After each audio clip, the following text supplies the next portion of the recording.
સુરતમાં નકલીની બોલબાલાની ઘટનાઓ સામે આવી છે, જ્યાં જો ત્યાં નકલી જ નકલી. મકાન તૂટી જવાના સ્થાનિકોમાં ભય ફેલાયો હતો. સુરત મનપા સાથે પોલીસને પડકાર ફેંકતી ઘટના સામે આવી છે. નકલી ડિમોલિશનની નકલી નોટિસ દિવાલો પર લગાવવામાં આવી હતી.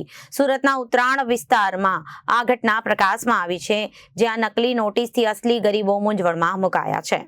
સુરતમાં નકલીની બોલબાલા સામે આવી છે, જ્યાં જો ત્યાં નકલી જ નકલી. મકાન તૂટી જવાનો સ્થાનિકોમાં ભય ફેલાયો છે.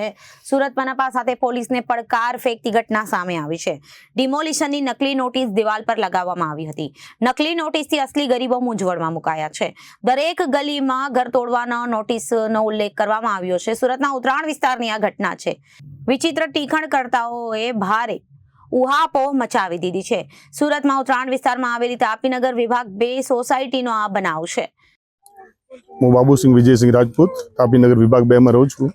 30 વર્ષથી અમે લોકો અહીંયા રહીએ છીએ.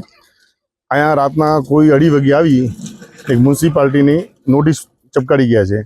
એમાં લખેલું છે કે 5 મકાન દરેક ગલીમાંથી ખાલી કરવાના છે. એની જગ્યાએ અમે ગાર્ડન ઊભું કરવાનું છે.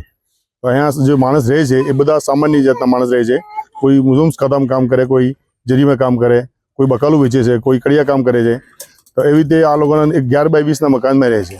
આ લોકો કોઈ બિલ્ડરનું કાવતરું હોય, ગમે તેનું કોઈ કાવતરું હોય તો ભયનો મોલ ઊભો કરી દીધો છે.